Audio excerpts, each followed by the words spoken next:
one in the movie were very similar. Like it Mhm. almost felt like they really hit on the head with his like personality, like just kind of like a goofy 20-year-old who doesn't know what he's doing, but has a lot of power all of a sudden. So Right. One of the things I think too on the just initial thoughts on the movie is it seems like it's very much a more kid oriented superhero movie in most parts. Like I would say like 90% of it is it's more cartoony action kind of stuff and it's, you know, it seems like it's geared more towards that like 10-year-old boy kind of audience, right? Yeah. You know, but there are parts, you know, there's some adult language, there's some adult references that come in. It's, you know, that change.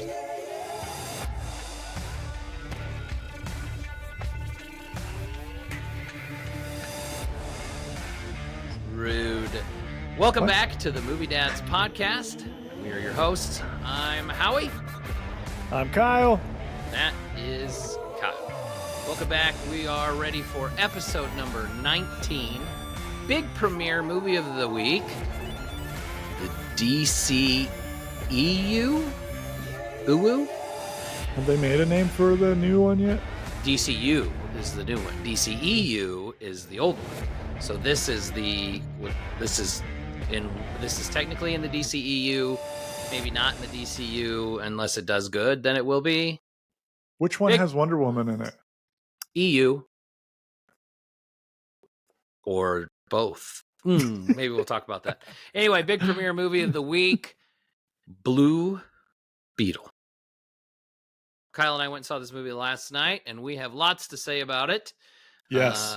As we do on all of our new movie episodes, when we get to the premiere part, we will hit you up with our initial thoughts on the movie spoiler free before we give you a spoiler warning so you can get out and skip ahead.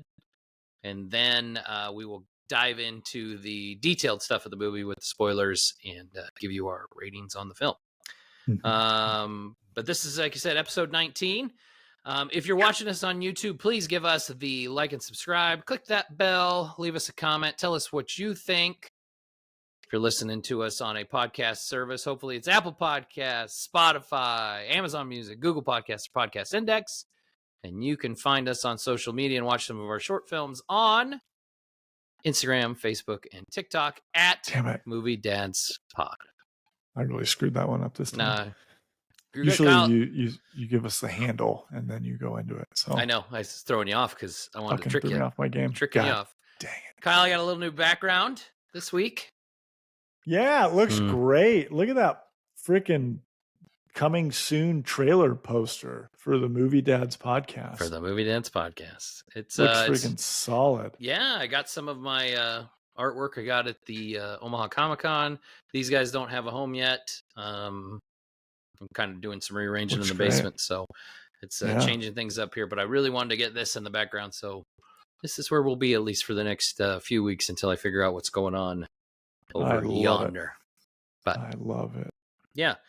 So we're movie dads. We've got movie kids.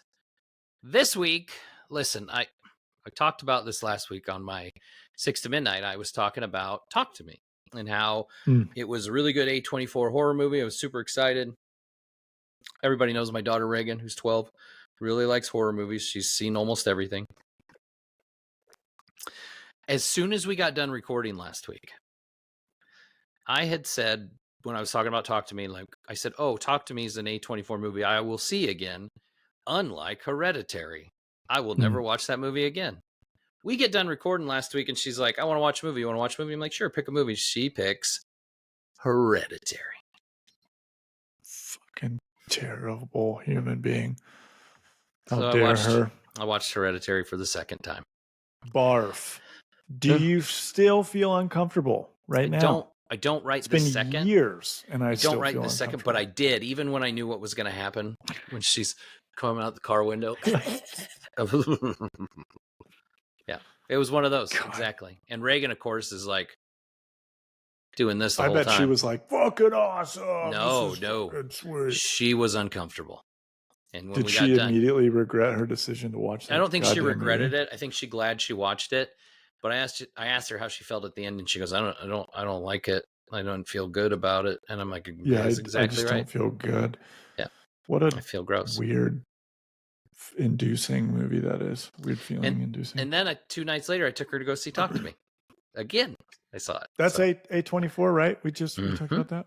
Yep. We were talking on the way to Blue Beetle yesterday about A24 and how they're doing the back rooms, which is like a YouTube.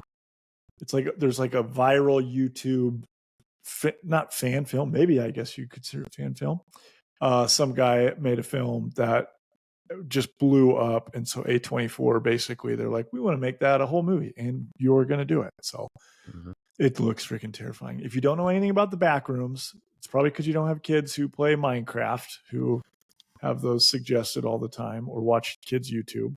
But the back rooms is basically like a never-ending maze of like 80s and 90s office building space hallways, and it's just like this creepy. There's things that follow them, and they just can't find their way out. But that's an A24 movie I'm like juiced for.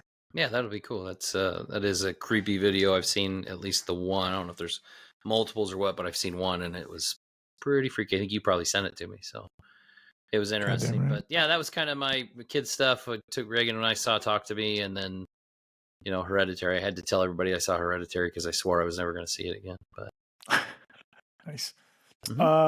Kid stuff for me, Dad World. One, since we have been doing so much Ninja Turtle stuff, Parker like finally took his step into video game nerddom. He's been too small to play games, but like for whatever reason, he snagged the Switch this week and started playing Turtles in Time and just like loves it. He gets his butt kicked in it, but he fucking loves it. So he keeps like running up to me to like charge the Switch. I want to play Turtles. Charge the Switch. So and then our boys started flag football practice this week. They're on the same team, which we've talked about. It's great that they're on the same team. It's annoying that they're the Buffalo Bills, but I figured I found out why all of it makes sense. Yeah, barf. So it turns out our like area our area of town where we would have our own flag football team, we just don't. So they take all the kids from this area and they spread them out to different like kind of other close towns that have their own teams. And so there's a freaking team, Don Bosco Jehovah Witness Catholic Church School for the Privates, that our kids just so happen to get freaking snagged. Just our two, they're the only ones that aren't going to this like Catholic private school. Where like from what I was told, like the coach specifically like picked these kids, not in like a way of like trying to be a really good team, but they just all know each other. When we walked up, like there was a group of like 10 dads that were all just like yucking it up, talking like they all knew each other. I'm like, how the fuck do these people all like? It's day one, right? Like, how does everybody know each other? So, anyways, it's going to be fun because they're on the same team and it's football. But like, all I could do was eye roll for all these freaking rich. And I'm sure kids. I'm sure Abby told you, or you realized that one of those kids is actually Dez's cousin. Yeah. Which we didn't know until they showed up. Yeah, I was sitting with her whenever, basically for like half the practice. All parties were like, that's got to be my cousin, right? Yeah. So that was kind of funny. But yeah. I'm excited for that. Same. Do they need a practice every week for their game? Probably not, but you know what? Whatever. It's fine. Work on those hands. It's neither here nor there. Yeah. Jeez. Oh my gosh, dude. Talk about Nebraska. They spent the first freaking 10 minutes running lines of under center quarterback handoffs. I'm like, what 1995 wishbone offense are you running in this flag football? Halfback dive every other play. Literally. I was like, it was painful. For those who know, there were, in a previous life, football was my world. Played in college and coached, and so being back around it is always fun, even if it's little kids flag football. But like, I come from a different world of offense. So are you going to be the flag football coach for this area next year? Is that what you're saying?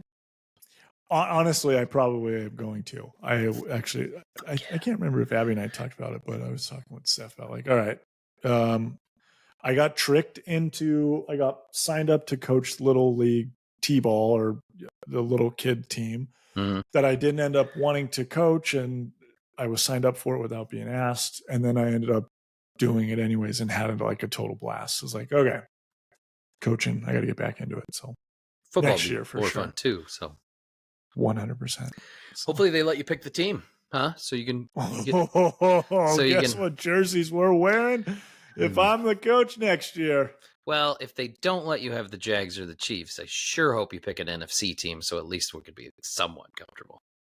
Yeah, I would never put us in any team that would compromise my fandom. So That's fair. but yeah, that's kid stuff. That's what the week has been. It's been kind of just the week I feel like has flown by, but also like gone by at a snail's pace. So I agree. But yeah, why don't we jump into the segment that gets us most excited, gets us up in the morning, gets me juiced. Yeah, just so for me this week, by 6 to midnight, the things that we're excited for this week, whether that's new news, new movies coming out, new video games, new whatever that might be, or something old that we've jumped into. Last week we talked about Batman the Audio Files, and which, by the way, I got into season 2 this past week, and Enter the Scarecrow, and holy fucking Hereditary scary. They did a great job of getting a freaking terrifying Scarecrow. Who's the Scarecrow? So, I actually didn't look at the actor, but he was very scary. Okay. And just very like adult and kind of not gruesome, but just very felt like this, like watching the Saw movie without all right.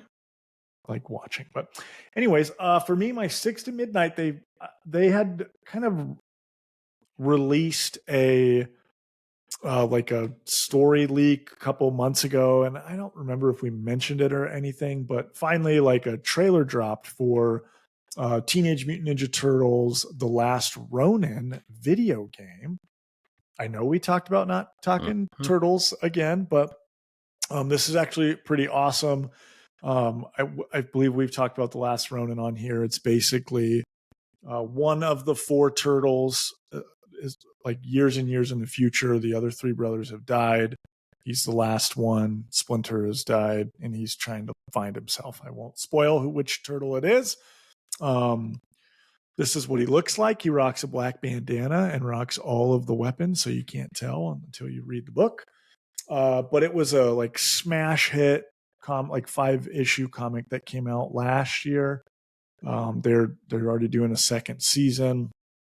Has all 4 of the turtles are in the story at some point with flashbacks and stuff like that. But it's awesome. It's like really serious, very like kind of sad. You know me, sign me up for anything with grief and loss and sadness. Right. Get my internal feels. And it's just like a super cool concept of like, what would it be like if all the turtles died except one? Like, how would they cope and handle that? And but also turns into like a badass, like unstoppable ninja machine. And very like kind of Batman vibes, but like with the Punisher thrown in there with like ninja moves.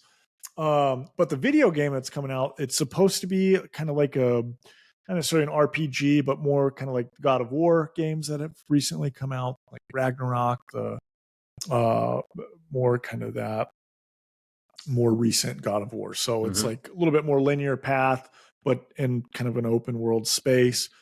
It's being made by THQ Nordic, which is, THQ is one of like the most famous video game developers like ever, but this is a very specific branch. They've come out with a couple different games, and some other recent games that are coming out also at the same time running. So anyways, the trailer didn't really give us much other than a little bit of like kind of background sceneries from some of the scenes from the book.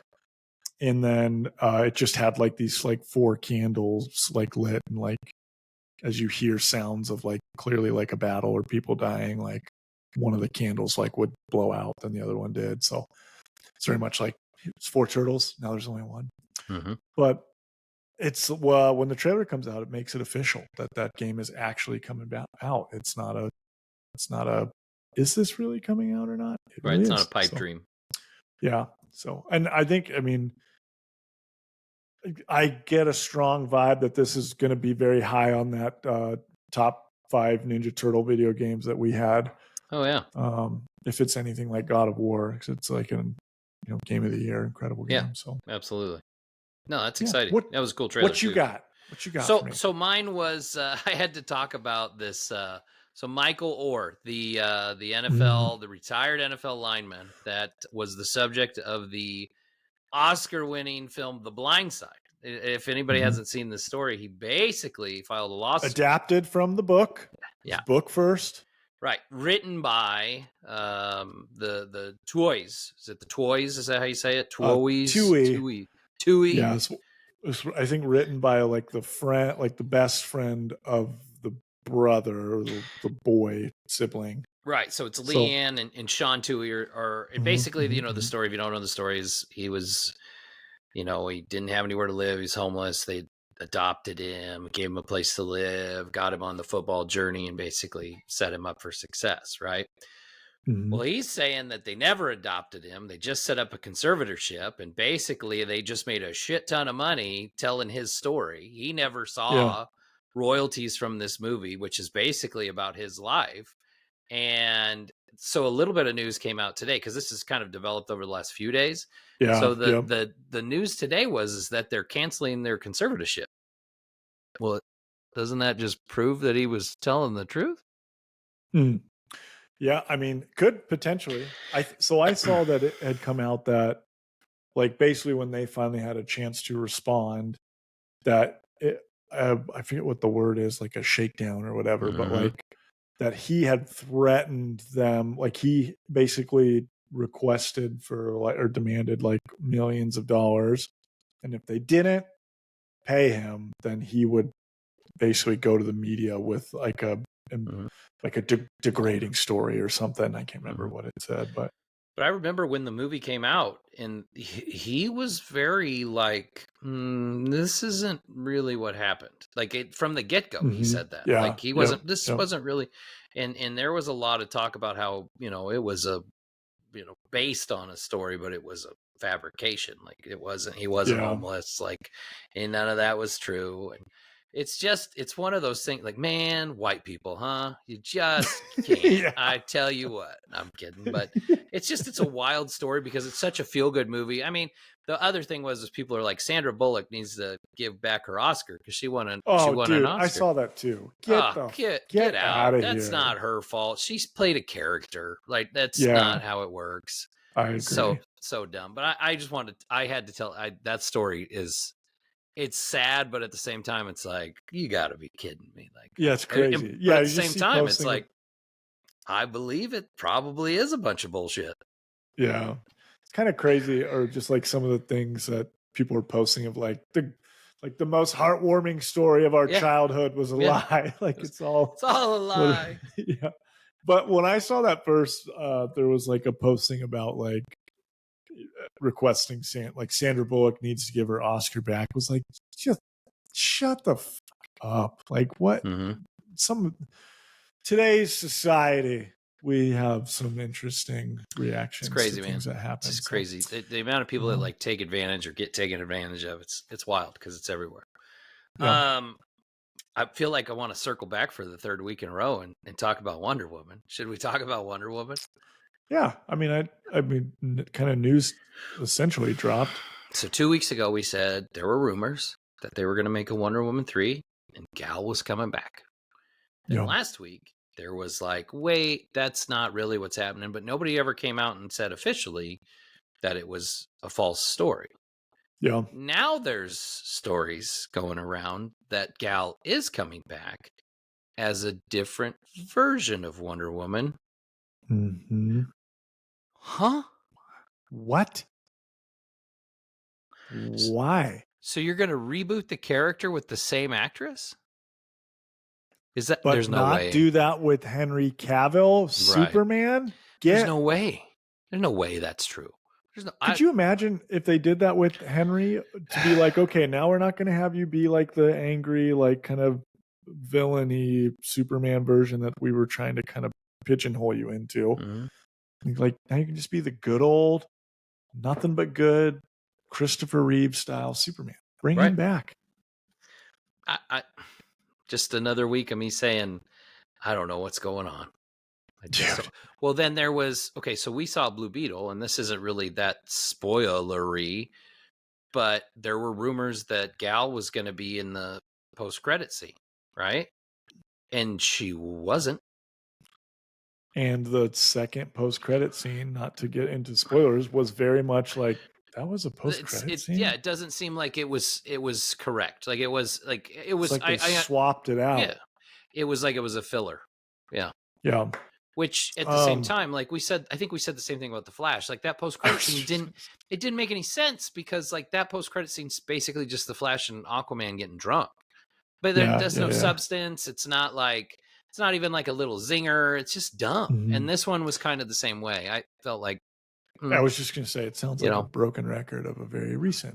It's like they're in this kind of limbo right now between this old franchise world universe and the new one, and they are right. They can't pick. Oh, well, we're just saying like it's like they just can't pick what they want to do in terms of how they want to do the transition, right? Instead of just like rip the Band-Aid, everyone's out, newbies in.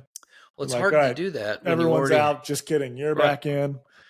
Right. It's all or nothing. In my opinion, that's what you got to do. And that's that's the problem with what's still happening because this movie we're talking about today, Blue Beetle, is definitely in limbo because and we'll talk about that when we get to the review. But the only one left is Aquaman 2, right? It's the only one left in the tank.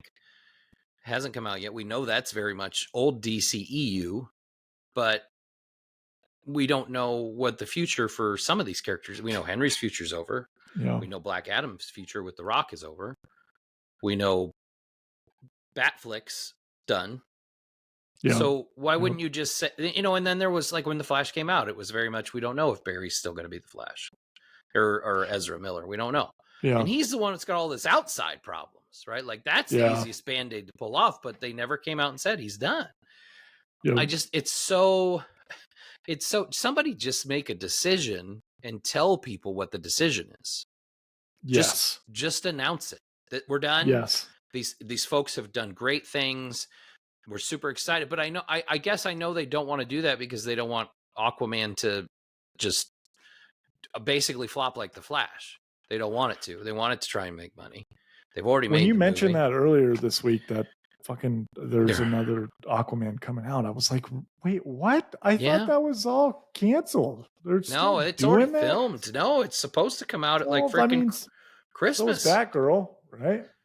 Yeah, but that was it's the same thing. It doesn't have the budget Aquaman 2 does because the first Aquaman made $1 billion. Really? Yeah, it was $1 billion movie. How? It was so just boring. We're not going to do this. We have talked about the DC. I know. And how horrible that. I know, but I'm not even just crapping to crap right now. I'm just. Yeah. It is. But there was rumors this week too that they were talking that Warner Brothers was talking about just canning Aquaman 2 and not releasing it and just saying we're done. I thought that would have already happened. Like I said, when you mentioned it, I was like, oh shit, I didn't realize they were still supposed to come out. Anyway, let's move on. That was my follow-up 6 to Midnight news, but that's I don't know. Anyway, let's get into the DC movie, big premiere movie of the week, Blue Beetle. So obviously, like we said, we're going to start with our spoiler-free thoughts on the movie, and then we'll get into the spoiler warning, and then tell you more about the details of it and give our ratings. So, initial thoughts on Blue Beetle. I was pleasantly surprised. I think you and I had very similar expectations going into this movie. They were very low, very low. This is how much expectations I had of the movie. I had a little bit more Goose because egg. I felt like the trailers seemed okay. So I had a little bit of expectations, not a lot, obviously. And then like as the week went on, I think we both had mentioned like my expectations are so low, I think I might be kind of surprised. And then And I I think was go ahead. I think we saw some like postings. We try not to look at reviews pre-movie, but like we had saw that's essentially what people were saying was like this.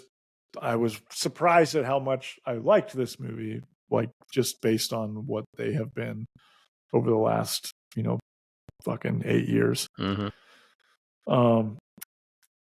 Yeah, I thought it was great. Like you said, I was pleasantly shocked at how much I enjoyed it. Mm-hmm. Um, there are things that the movie has in it that like are boxes of mine that it was checking that I'm like, ooh, I love that. Like the score. We talk about that all the time. If you know me, I am very much into like the 80s synth wave, like modern synth wave kind of vibes, kind of like Stranger Things music, where it's like old school but modern. And that's what like this movie was. A ton of that was in it. And it just like it gave it a cool vibe. The city that they were in was like Miami, but like out of cyberpunk. Like it was very like futuristic, neon like holographic advertisements all over the place. It just made it kind of a cool skyscrapers are setting. basically billboards. Yeah. So that was cool. I wasn't really expecting that at all. Right. I mean, here's the thing: like Blue Beetle it's Blue Beetle. Like he's not Spider-Man. He's not Batman. He's not a major character that people are clamoring for a movie for. Right. And so, when they announced this movie was coming out, I was very much like, why? And then was like, this is fucking great. And it really garnered some interest from me now in the character. I kind of mentioned this on our drive home. Like the most like media experience that I have with like Blue Beetle is from like the kid Batman cartoon, Batman, the Brave and the Bold, Batman. Batman, the Brave and the Bold is basically like it's a super kid cartoon, short episodes, but every episode pairs him with another random, super off the wall character. And Blue Beetle is probably the one that's in it the most with him. And to be fair, the version from the Brave and the Bold and this one in the movie were very similar. Like it almost felt like they really hit on the head with his like personality, like just kind of like a goofy 20-year-old who doesn't know what he's doing, but has a lot of power all of a sudden. So right. One of the things I think too on the just initial thoughts on the movie is it seems like it's very much a more kid oriented superhero movie in most parts. Like I would say like 90% of it is it's more cartoony action kind of stuff and it's seems like it's geared more towards that like 10-year-old boy kind of audience, right? But there are parts, there's some adult language, there's some adult references that come in. It's that change that a little bit. I mean, the PG-13, I mean, I'd got no problem taking my kids to it whatsoever, but that's all I could think. Like through most of it was like, oh, like this would have been like Grayson will actually love this. I thought the same thing.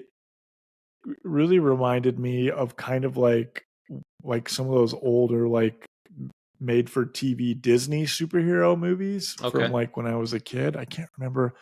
Gosh dang it, I can't remember the movie, but there's an old like Disney movie where it's like a teenage kid and a alien like power suit comes down and he like gets in it and it kind of controls it. So very similar vibes from that, but in like a good nostalgic way.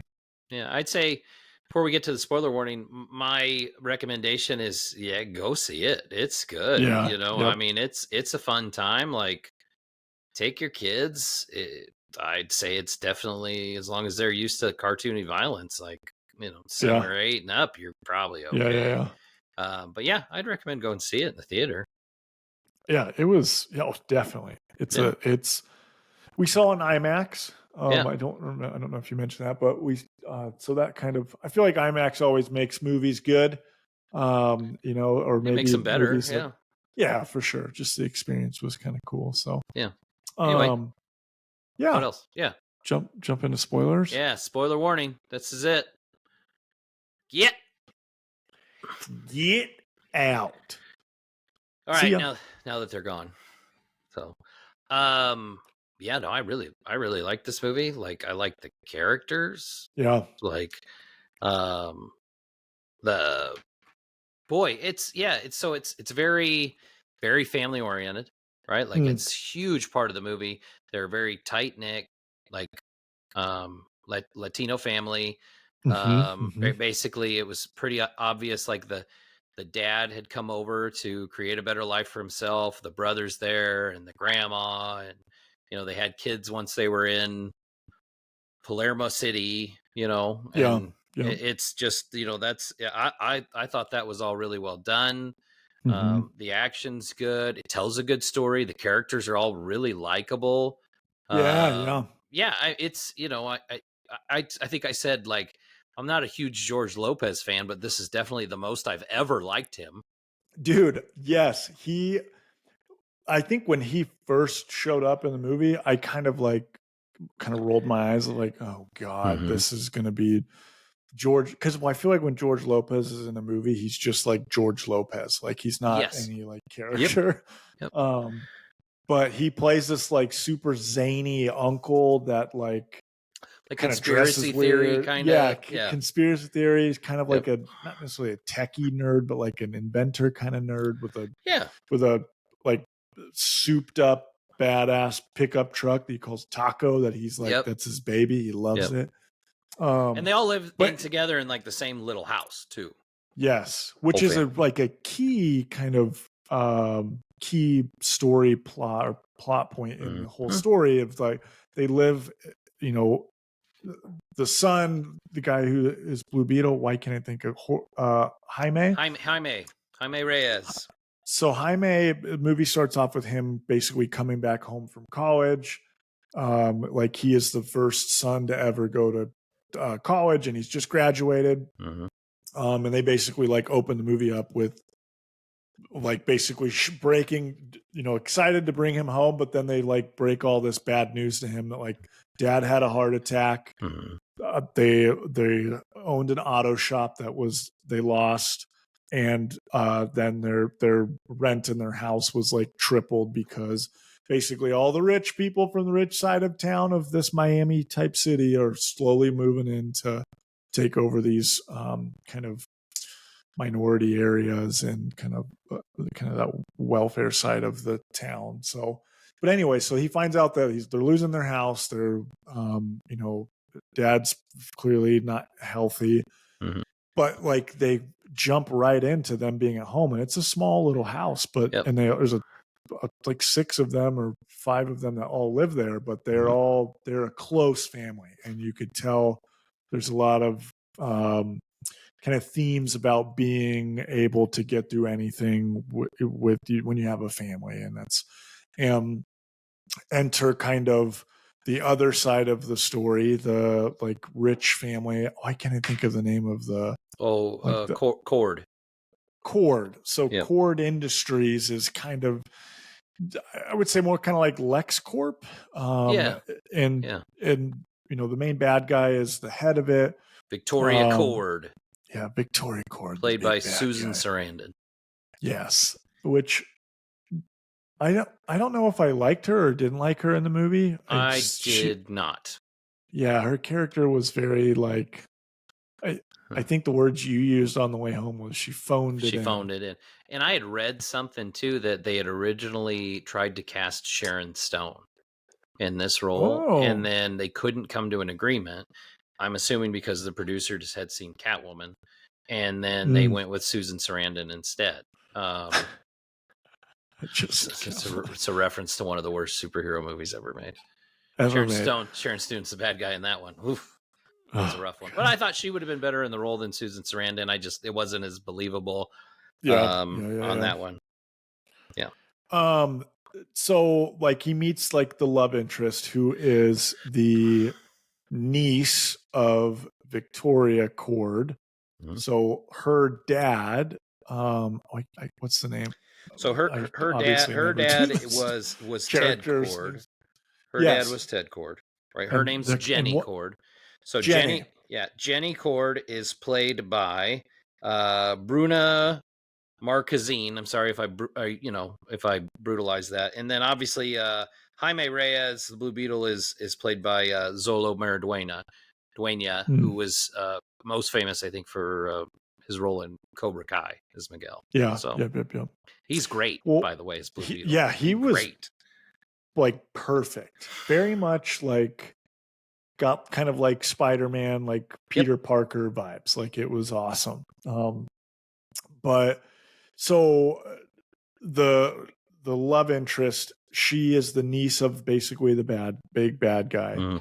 But her dad used to be like the head of this company, then it was, a company doing good things, and he disappeared mysteriously, we find out really early on. It's very Iron Man 1 story. Like it's this big corporation that creates a bunch of weapons, and then her dad Ted basically takes over the company and like says, no, we're not going to make weapons anymore because they're bad. We're going to do other stuff, more humanitarian stuff. And then he disappears. Here's Victoria and is like, no, we're going to make weapons again. Yes, facts. Which, like, so the reason why I really dove deep into that specifically is because there's like a stark contrast between Jaime's family and like stark contrast. You see what I did there? Not on purpose. They live in a small house. They have no money. They're broke. They're losing everything, but like they have each other. And then the opposite side where like she is like super rich and super wealthy, but doesn't have her mom, doesn't have her dad. And there's like no family connections there. So, which another thing I think the movie did a good job with, which we didn't really talk about on our way home at all, was like there was some kind of emotional moments in the movie. Like there was heavy, like some super heavy moments that like were, I have lost a parent, so like I know what that's like. And there's a couple scenes where they talk about her like losing her dad and her being around Jaime's family, and that it's hard for her to see that, but it's also like she wishes she could have that. Right. And then later on in the movie, we're in spoiler territory here. The dad, they foreshadowed with saying he had a heart attack early on. He ends up having a heart attack while Jaime's trying to save his family, and he dies. And that becomes like the anchor to all the characters, and they're like, now they have a why. We need to go save Jaime, and everyone's sad. So there's a very powerful moment too, where Jaime's actually about to die, right? And like dad kind of shows up, whatever. I feel like it's spirit, whatever. And they kind of have this moment where he's like, I realized my destiny was to get you to this point for you to be this hero. And that's the part where Jaime and the Blue Beetle really click. Yeah. So, and I guess we haven't really talked. I love that scene, by the way. Yeah. It reminds me very much of Black Panther when he goes into like the purple Lion King spirit realm to see his dad. That was an awesome job. But when you mentioned that was when him and Blue Beetle really became one. So once Jaime stumbles upon the Blue Scarab, it's basically an alien artifact from space or another galaxy that shown up on Earth. It's kind of like an Iron Man suit, like the newer one where it's all like it connects to your body, and your suit can just like take over your body and cover you in like 2 seconds. very like Venom symbiote style. Yes, that's actually very similar to what it is basically a symbiote. Yes, which they said the word symbiosis or something in the movie, and I was like, oh, did they just? Yeah, because it's basically talks to you. It's in your brain. You're one with it. It's always there. You can't get rid of it. It's part of you. Yeah. It's very Venom-ish. Very like Venom meets Tony Stark Iron Man, because it's like it's a robot. It's what it is. Yeah, it's scanning things. It's an operating system. It's like if Venom was an operating system. Yes. So I think you did a good job of saying kind of it did have very like Iron Man 1 vibes in a lot of ways, of like trying to figure out this suit that he has no idea how to control. Once it basically it picks a host, not anybody can use it. It's kind of like the Green Lantern ring, like it only picks the person that it needs to or wants to. And but once it bonds with you, you can't get it out of your body. Basically, it gets inside of his body, and then like pops out of his back and it's butthole. Yes, which is a funny moment in the movie. Actually, the scene where he gets the Blue Beetle or the Scarab from this girl from her work. She sneaks it out to him. It's an artifact. It's like the main thing in the movie that the bad guy's looking for.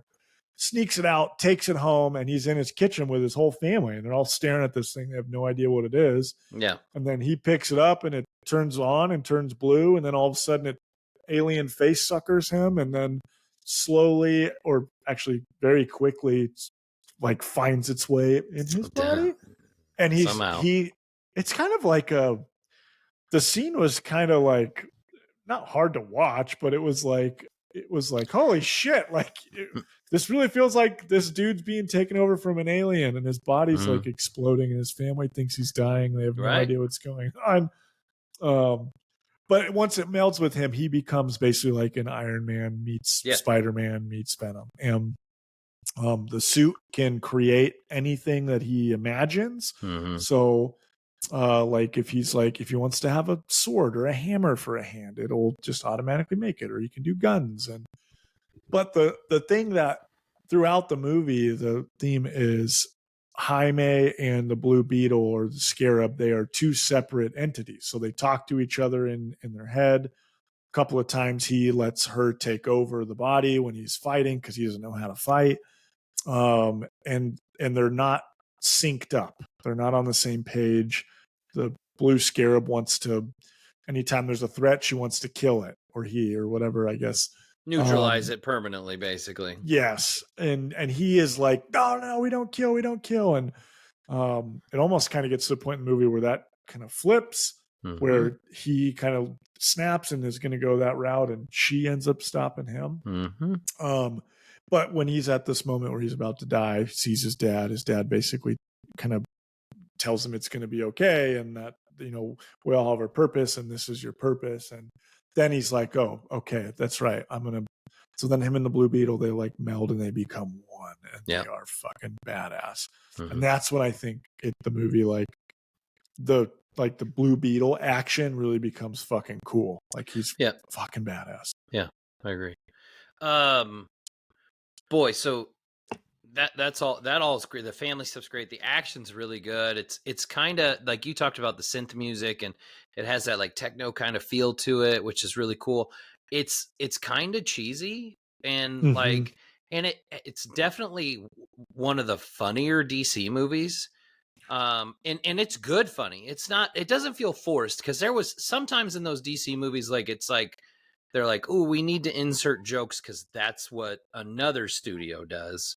Yes. And this one, and I said this when we were walking out because I knew it would get you riled up, but I was like, oh yeah, it was like they were trying to be a Marvel movie in this one because of the way, but the humor, it worked very well because it was a lot of the family was a lot of the humor and stuff. Yeah, that was really good. I like the villain, not Susan Sarandon's character, but Carapax. Like he's basically like this soldier. Susan Sarandon basically has, like, since he was a child, is basically bred to be a soldier, and like she's made him like he's almost like part robot, and he kind of has an Iron Man suit too. And then they steal the Blue Beetle technology to like make it more advanced.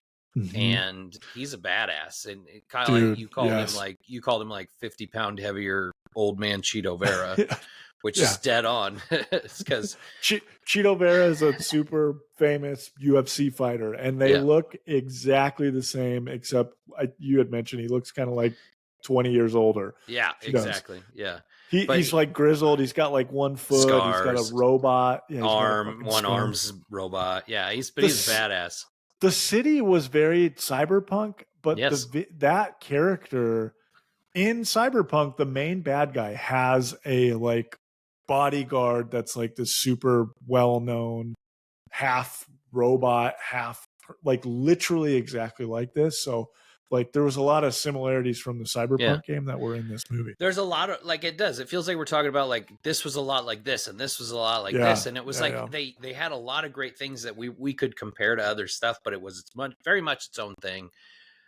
I really liked this movie. It would definitely be in my top 5 like DCEU movies automatically. It's in the top 5 for me. It's very well done. The acting's great. Like I said, the only one I didn't care for was Susan Sarandon, and I know she's a great actress. It didn't feel like she was 100% in. I hope this movie does well. I would like to see more Blue Beetle. Yeah. I enjoyed it. I'm going to give it an 8. Yeah. I thought it was really solid. I'd watch it again. I might take my kids to see it now that I've seen it. Yeah, it's an 8, man. It's really good. Yeah. I'd give it an 8 too. I think you hit it right on the nail on the head of like, I see this as a movie that I'm like, my kids, I think, are going to freaking love this.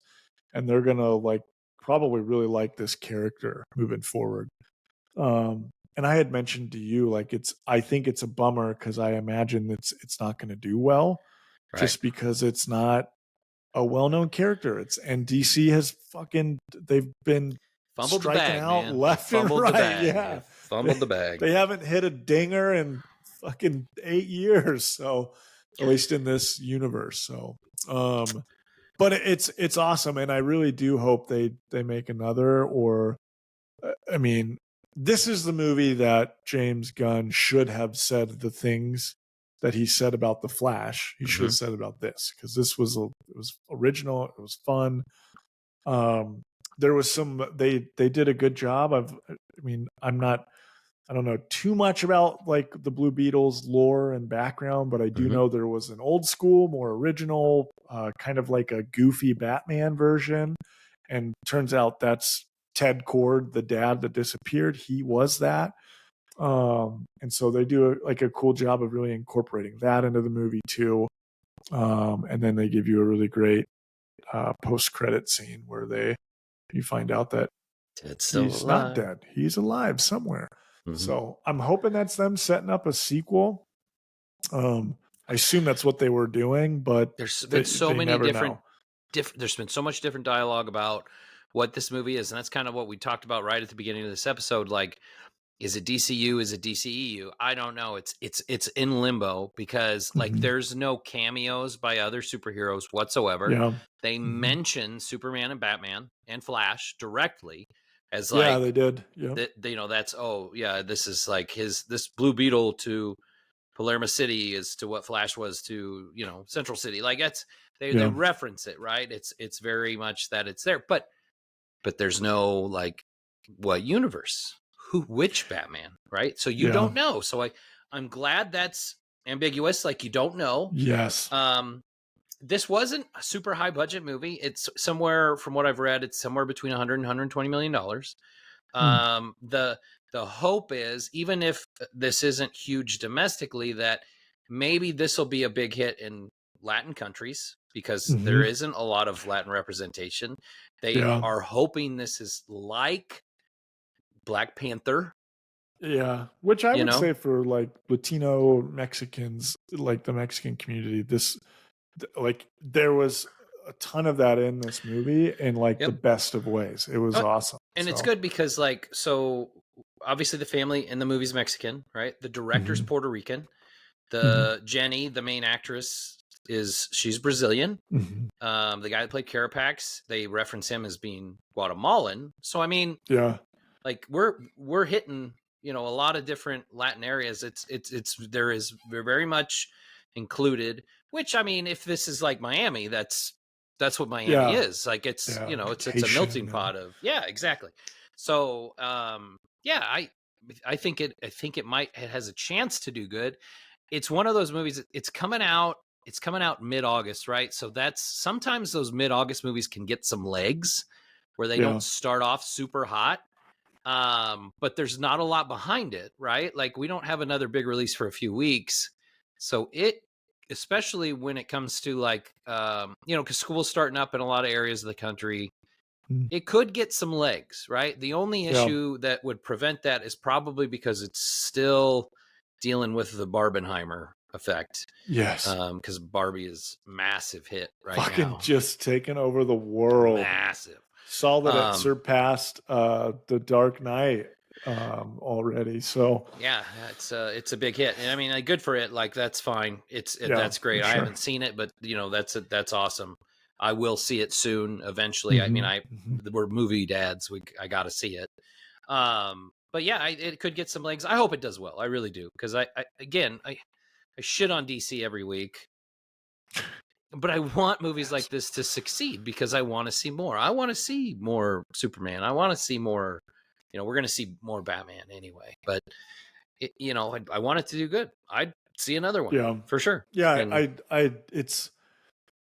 we've kind of hit on this a little bit that like it has felt very much that a lot of our more recent DC movies, minus the Batman, like there's a lot of directing and writing that they just don't get the character.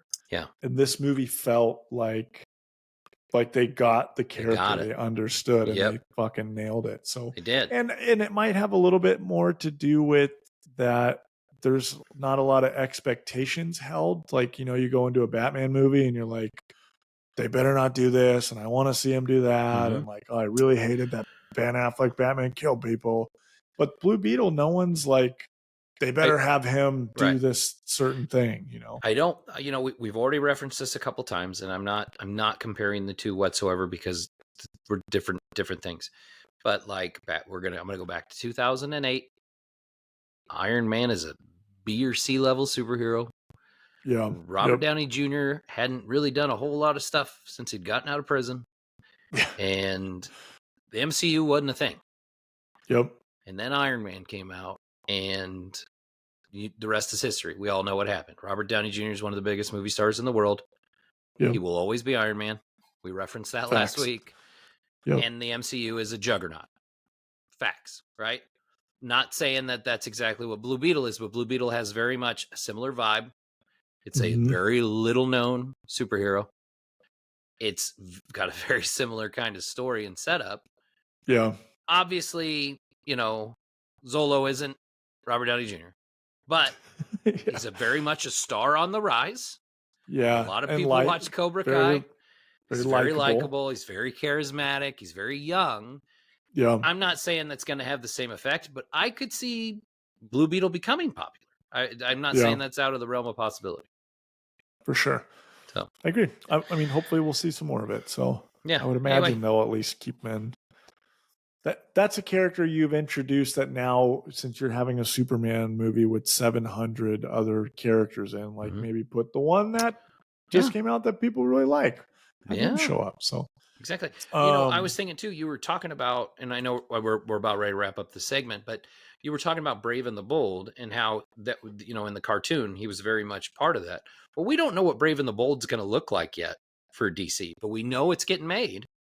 Yeah. So maybe it's going to turn into a buddy movie. Maybe we could see Blue Beetle in that. I don't know. I'm just spitballing, but like, it's a good point. I mean, similar, the same name. So same name of, when they first announced it was Batman the Brave and the Bold. Like, obviously that was where my mind immediately went to, of like, wait, they're doing the like buddy cop episode Batman. Okay, cool. Correct me. You're going to know this more than I am because of your DC, but Brave and the Bold, the comics was basically that, right? Like it was Batman. It was mostly Batman and Robin, but Yes. it was also Batman with other Yeah. characters, right? So I'm just saying, like, there's options out there. Anyway, Blue Beetle now in theaters.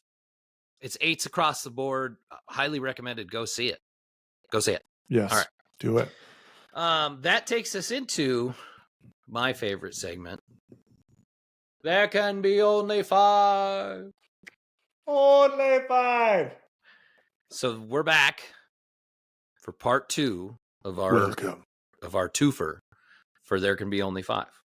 Last week we led off with my top 5 songs from a movie, and then we went into your top 5 perfect castings. Right? So we're back for the yin to the yang. This week we're doing top 5 movie themes and the top 5 worst castings in a movie. So I started last week. Kyle, do you want to start this week? Yeah. Which one do you want to do? The worst castings? Is that what you're saying? Yeah, that's your category, right? Yeah. Let's jump into this.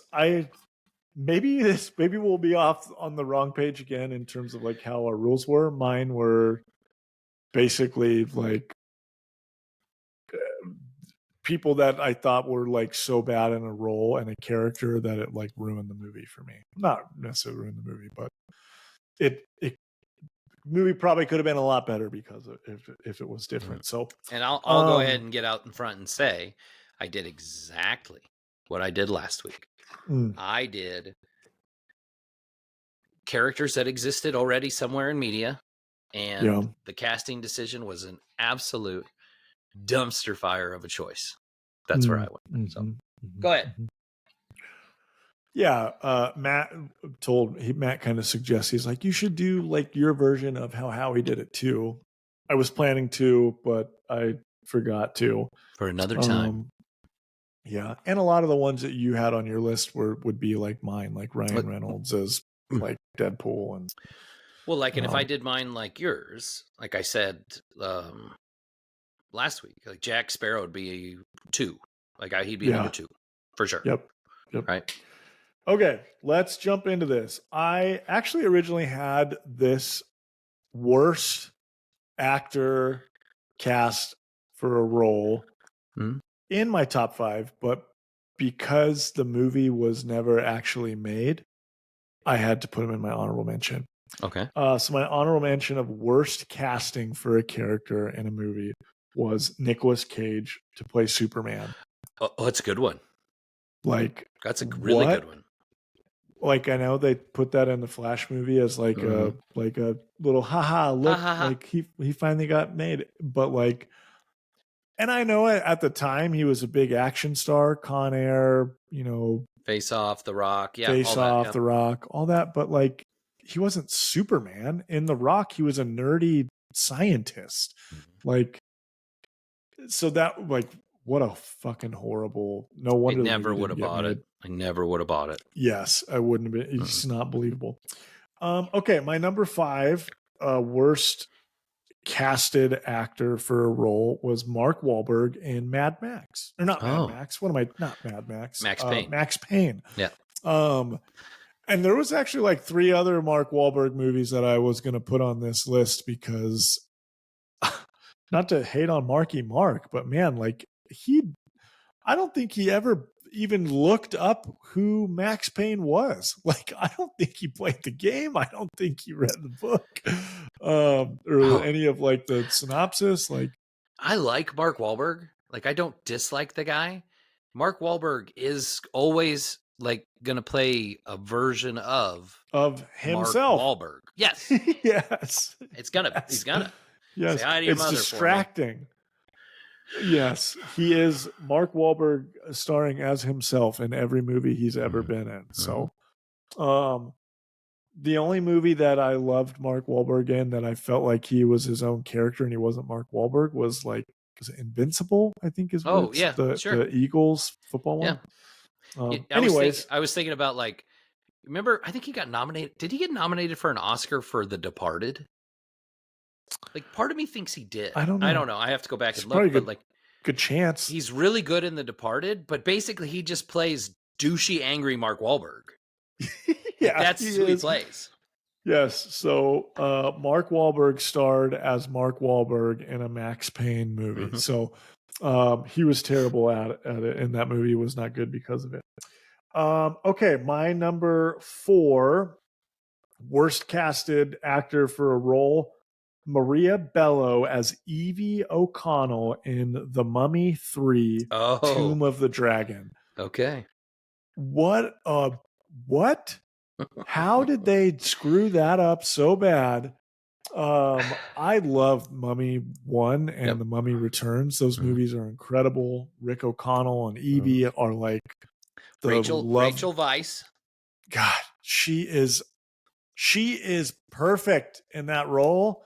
And like they have such great chemistry in those first 2 movies that like the second, the third one started and a different lady is playing her, it was like I couldn't even watch the movie. It's not even the issue that it's a different lady. It's the fact that it's a different lady who's nothing like Rachel Weisz. Like Maria Bello's not a bad actress. Like I think of like A History of Violence as Vigo's wife, or Payback with Mel Gibson. Like she's great. She's awesome. Movie. That's an awesome movie. She's awesome in both those movies, but she's not that character. She's not Evie. No. Why didn't they just like if they were gonna not have her back, Rachel Weisz, why wouldn't they just like write her out, kill the character off, or say they're going on like a guy's trip? Yes, exactly. Yep.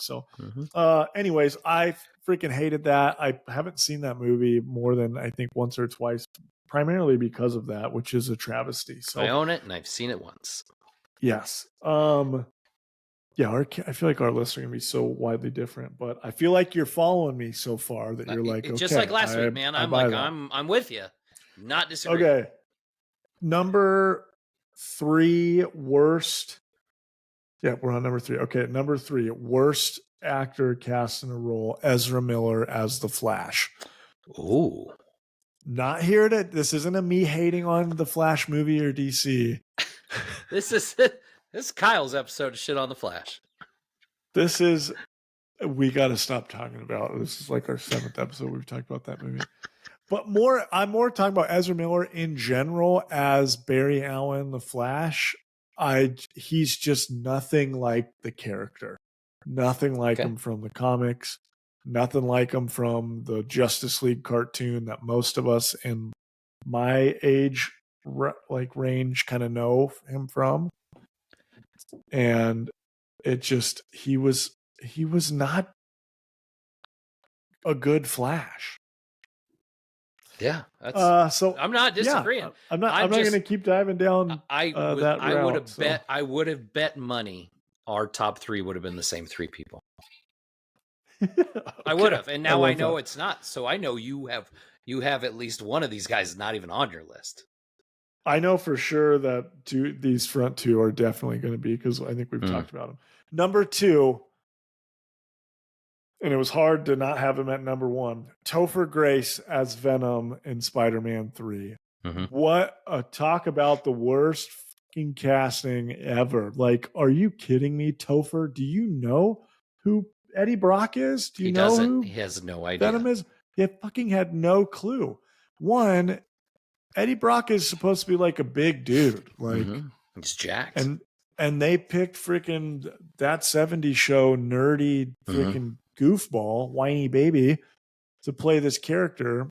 And we've talked about like that Venom in that movie is just miserably bad, and it's nothing like the badass Venom that we all love. Right.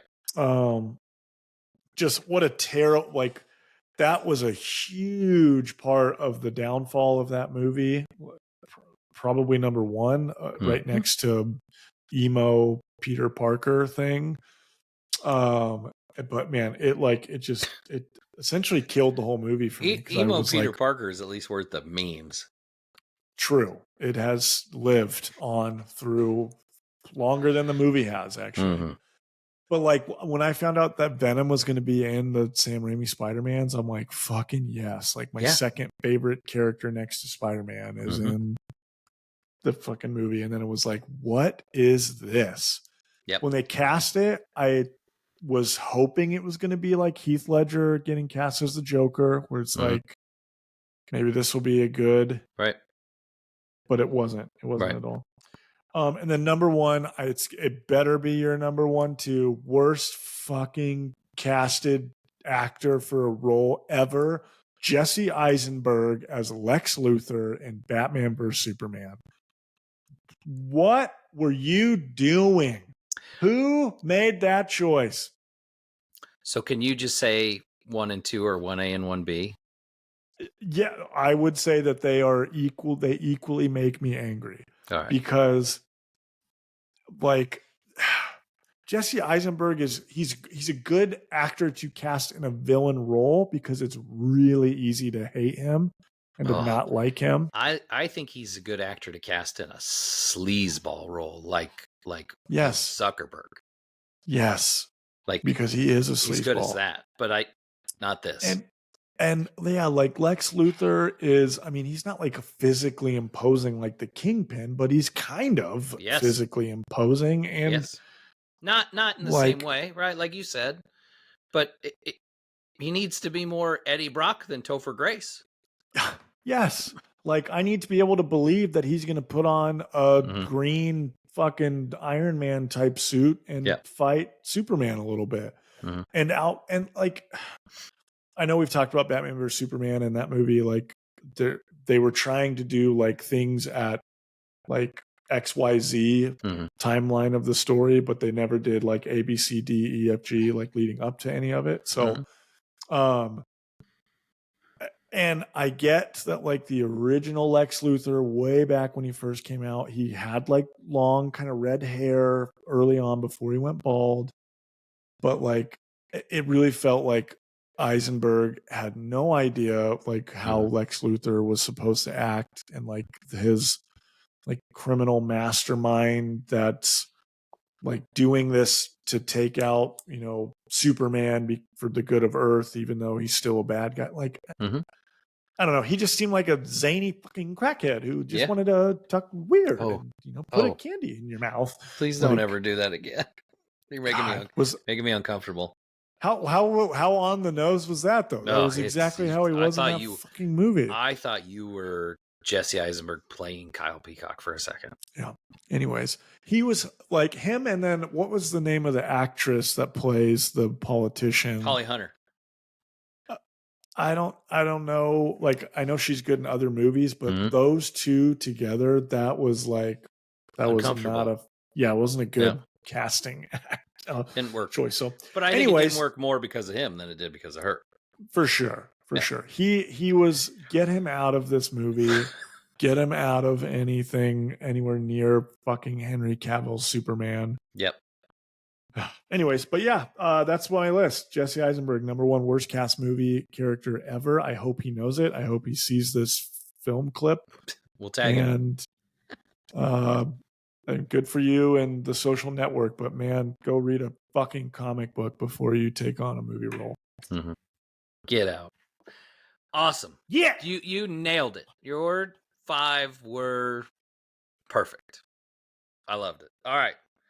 So here's my 5. Okay, so I have 2 honorable mentions. Okay. So 1, and I like this movie, and I like this actor, but I did this as based on a character that already exists somewhere in media. I had to put Tom Cruise as Jack Reacher in the movie Jack Reacher. I love that movie.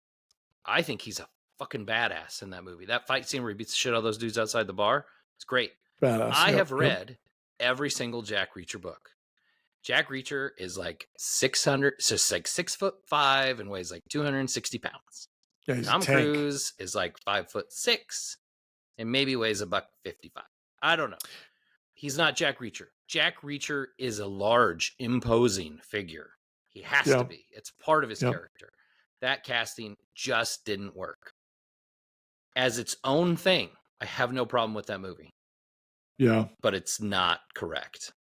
Yeah, and for someone like me, when I watched that movie, not knowing that background pre going into it, like I didn't think anything of it, but you very much would not get a lot of the character that you should be seeing of Jack Reacher, of this big fucking Raphael dude from Blue Mountain State. Yeah, he was perfectly cast for it. He's perfectly cast. My other honorable mention is Tony Revolori from the MCU Spider-Man movies as Flash Thompson. Yes. He is not. That is not. Oh my God, Flash yes. Thompson. Oh my God, yes. It's terrible. Yes, that's so true. Yes. Like, what were they doing? I have no idea. He was funny, but he's not a bad character, but don't call him Flash Thompson. Yeah, that's not Flash Thompson. No, it's not at all. Like, I don't have a problem what they did with Zendaya as Michelle Watson. I don't have a problem with that. Because it's a different version of a character. They changed the name. Yeah. Right? Like, fine. I don't have a problem with that. Don't call him Flash Thompson because he's not Flash Thompson. Yeah, because Flash Thompson is like the star of the football team. He's a Venom at one point. Like, yeah, he's Agent Venom. He's a bully. But, like, I think Tom Holland could kick that dude's ass. Yes. Not being Spider-Man. Anyway, that one I don't like. But anyway, that's just an honorable mention. I love that. Okay, so number 5. I'm not like I'm not big into anime or anything like that, but this is one of those things that 4 and 5 are just like, they're just, you can't cast things this way. So number 5, I put Scarlett Johansson as Major from Ghost in the Shell. She's white. Major's not. Like, you can't do that. God. And so 4 and 5 are tied together, and 4 is an old movie called The Conqueror about Genghis Khan, where John Wayne plays Genghis Khan. I had to put those two in there because yikes. Yeah. It's pretty bad. I saw both of those on a couple of lists as I was cruising to see if I was missing anybody, and it reminded me of that and hopefully it's not on your list and I'm getting ahead of it, but that freaking movie with Christian Bale and the dude from Warriors, where they're like, it's basically the story of, was that like Exodus, Gods and Kings? Yes. And yeah. They play like Moses and Ramses, and it's like, you are not Moses, Christian Bale. Well, I mean, look at all the movies about Jesus. Like Passion of the Christ, Jim Caviezel is, hey, you're not white. You're white. Willem Dafoe in The Last Temptation of Christ. Willem Dafoe's pretty white. Anyway, that's just can't do it. All right, so top 3. We're getting canceled. Top 3. No, we're not. We're right. They're wrong. Yeah, we are. Right. All right, so here's the top 3. So like I said, swore your top 3 would have been the same. So number 3, Jared Leto is the Joker. It was this close to being on my list. I mean, I knew who my top 3 were going to be right away. Jared Leto's Joker, and again, I don't know how much of this is even his fault, because like David Ayer's come out and said he said something this week about how I wish I didn't do the tattoos like that. Like, dude, what the fuck were you thinking? Like, they tried to do something different. Okay, do something different. Heath Ledger, that was different. Yeah. This is dumb. And he was like I don't know what the hell he was either. I don't know what kind of character he was trying to play, because I think he was trying to play a character that acted like the way that Joker looked. He wasn't trying to play the Joker. He was trying to play whatever the fuck that was. Yes. I didn't have him on my list because of kind of what you were just alluding to. Like, I actually think Jared Leto probably could be a really good Joker. And when they cast him, I was like, oh, that's going to be great. And then he had this fucking damage tattoo, and they released that photo. And I'm glad David Ayer said that, but like, fuck, hello, DC, another movie where someone directing or writing does not know the characters. Right. There is one popular serious Batman comic where the Joker, a couple of years ago, he's tatted up. He's got a huge like dragon tattoo on his back. And like that was kind of the thought process of where that came from. But fucking Jesus. Yeah, it's awful. Sorry. No, you're good. I agree with you. Number 2, Jesse Eisenberg as Lex Luthor. Oh, nice. Nice. For all the reasons that you said, I don't need to go any more into it. I'm not going to try and pretend to be him. His dog shit. Number 2. Number 1, Topher Grace's Venom. God. At least our top 2 were 100% correct. There is Yes. no other decision. There's nothing else you should say in this category other than those 2. And that's why I said, I hope yours are 1A and 1B. Mine are 1A and 1B. Like that's a tie. Yes. It's a tie for shit. When we said we were doing this movie or this category, I immediately had them already like, we're doing that. Okay, well, I already know what my top 2 are, and now I need to find what my back 3 are. So yeah, God, that's exactly how it went. Number 1 and number 2 were set in stone. Topher Grace, because in this again, I think this goes back to the movies too. Like, I loved Spider-Man, and I loved Spider-Man 2, and I like Tobey Maguire's Spider-Man so much, and then that movie's so bad, and that is like, we've talked about how that movie ruined this trilogy that could have been ruined one of the best ever trilogies. It really would. It'd be up there. And he's the worst part of it, hands down. So Agreed. that had to be. Anyway, that's it. That's my look at bottom us. 5, top 5. Look at us. Who would have thought? Who would have thought? Who would have thought? Anyway, all right. So to my category now. Last week we did top 5 songs from a movie. This week we're doing the top 5 themes to a movie. Theme song. Mm-hmm. The instrumental is how I did it. Like, my list is you play this song and somebody automatically goes, oh, I love the theme from such and such and such. I didn't do honorable mentions because this is just like last week.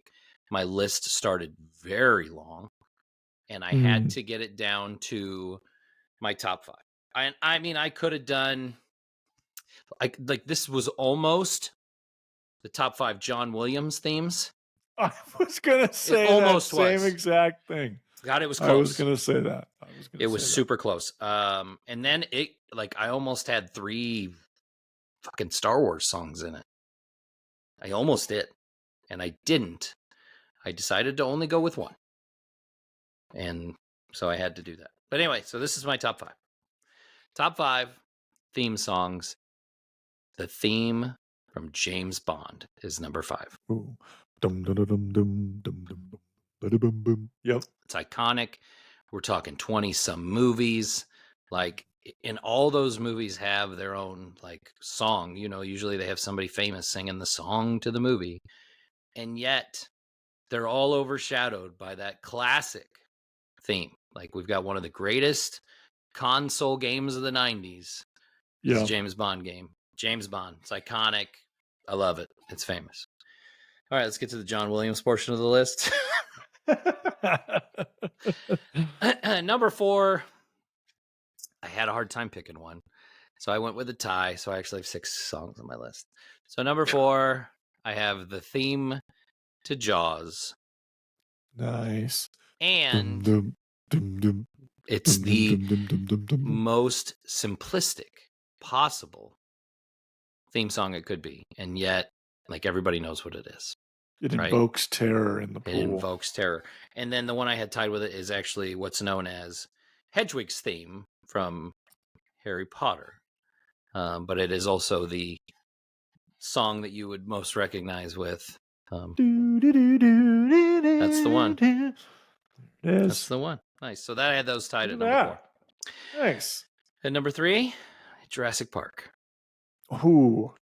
The theme from Jurassic Park. Man, the way, like, you know, when they're like lowering in the helicopter and like the island and like it just, man, that song, it hits.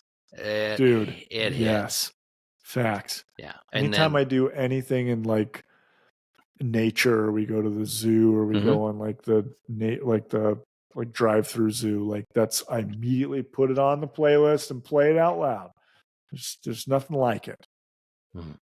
Actually, yeah, absolutely. So Jurassic Park. Number 2, the theme from Indiana Jones. It's like it pops and it builds and it plays and like everybody knows, like it gives you that sense of adventure, the iconic, the whip and like the fedora, and you just know it's just it fucking pops, man. I love Indiana Jones. And then number 1, it's the main title theme to Star Wars. The scroll, if you will. I could have put 1 main title theme, Imperial March at number 2, Duel of the Fates at number 3. I could have put them in any order. I went with the main title theme at number 1 as the greatest theme song to a movie ever. And I got to say this because when I was writing this list, and I'm writing down all these songs, right, and all these themes, and I had a bunch, right, like Back to the Future was on there. And like I'm writing all these ones, and I'm like Dark Knight, like the just that rising like crescendo that that Hans Zimmer, like it's awesome. Or even the Danny Elfman main title theme to 1989 Batman, like Or we're gonna do more John Williams, the theme from Christopher Reeve's Superman. Like they're all on. They had them all like on this long list, and I had to get it down to 5. Like John Williams knows how to hit on a theme song. Like he can hit like he's the nobody original else. Hans Zimmer. Like he did it before Hans Zimmer did it. I was going to say this though, like John Williams theme songs are one thing, but like when it comes to an overall score, I would take Hans Zimmer for sure. For the way like the way scenes unfold in a movie. But like if I need a theme, man, John Williams is the dude. Yeah, no doubt. Yeah, dude, he's like his brainchilds are like themes to like a lot of my life memories, right? Like Home Alone, Christmas time, like he did Home Alone. Like he's done so many movies that people don't realize he was the main person behind it all. So you look at it, if you've got like Spotify or like Apple Music, John Williams Essentials, like man, you'd be amazed. Like forever famous movie after forever famous movie. And that's the thing though, like he's immortal because of it. Dude. Well, and kind of what you were saying is he like, I mean, obviously he created the score when they're making the movie. So like we know it because of that, but it just feels like it was exactly what this was supposed to be. Like, that is the feel of what this movie was and supposed to be.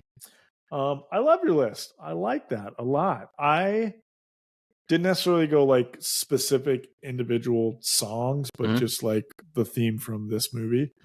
I have 2 honorable mentions. One is the original Blade Runner movie. There is nothing like, to me, that like really high pitch synth like notes that hit when that movie, just all throughout that movie. I listen to Blade Runner, the new one and the old one's soundtrack all the time, just as background music, because it's fucking dope. And then my other honorable mention, which I did have in my top 5, which I did have to kick out, which was painful to do, but Lord of the Rings, and I think what I'm doing a little bit different than yours is like I would be including like multiple themes from that. So like the original, like when the movie opens, Lord of the Rings, and then also like so you're doing the more Riders like of Rohan. You're doing more like the score. Yeah, I guess that's a good point. So, gotcha. No, you're good. Well, I get not all of them are like that. Just like Lord of the Rings, just like there's a lot in there that I specifically can think of and love. All right. Okay, my number 5. The same thing that you had for your Harry Potter. That main Harry Potter theme is like, I saw actually a video today on Instagram of like a husband putting Harry Potter on TV and turning the volume all the way up and seeing how long it would take for his wife, because she's a Harry Potter nerd, to like react and come see like, are you watching Harry Potter? From that fucking song hitting. And it's I look at it as a Christmas movie and song. So that's on my Christmas playlist. But yeah, love that. And then my number 4, which I did have higher, but I flipped it back and forth a couple of times because I just felt I needed to. The original kind of main theme for Indiana Jones. Oh yeah, fucking classic. Just amazing. Like you mentioned, it's one of the most classic movie themes ever. I posted a reel the other day of like my new setup, and like that was the first movie that I'm like, oh, if I'm doing a movie poster reel, I need to have like the quintessential movie theme, and that was Indiana Jones. And then for number 3 is Cornfield Chase by Hans Zimmer for Interstellar. Oh, okay, yeah. That like main theme for Interstellar is like one of, it's powerful, it's memorable. I listen to it way too much when I'm getting in my thoughts and my feels. I fucking love the Interstellar main theme, and I needed to get Hans Zimmer on here. And then number 2 for me, Jurassic Park. That like there's nothing like it. Like I mentioned, I put it on a ton of my like social media posts. I play on a playlist when my kids and I are walking into something cool or fun on an adventure. There's nothing more adventurous than like that Jurassic Park kind of like wonder that comes with it. So yeah. And then number 1, the most iconic movie theme of all time, Star Wars. The original, the scroll, the opening crawl. That is like just the way it blasts kind of on the scene, and it's just like, it's so iconic. You could hear that from 7 miles away, and you would know exactly what you were listening to. 100%. I did also kind of had Imperial Death March in there as well, as like not as the same level, but still like equally just fucking badass. But yeah, number 1 Star Wars, number 2 Jurassic Park. I think our list was pretty similar. You were pretty close. Yeah, I mean we had very similar. I mean, it's, as movie guys, like, it's, you know, when you like the music to a movie, and those are the ones that like you can listen to, you put them on your car and you're like, yeah. Yep. You know? Yes. 100%. Totally get it. Loved your list. Perfect. Look I at like us. Look at us. Look Who at would have us. thought? I like both lists, man. You know, we've got companion pieces to last week's list. You know, I thought they were both just dead on. Like we did, good stuff. Yeah. Well, that takes us to the end of the episode. Episode number 19, big premiere movie of the week, the DC Hulu, Blue Beetle. It was awesome. It's awesome. Go see it. I fucking loved it. Go see it. Not because I'm a DC nerd, but because it was just like a fucking awesome movie. Yeah, hey, go see it. I'm not a DC nerd. Go see it. It's good. Okay, you like DC. I do like DC. You're that much of a hater. I'm not a hater. I hate the Flash. But this is your Flash 8 episode. You did it twice. I was making notes. Anyway, hopefully you enjoyed the episode.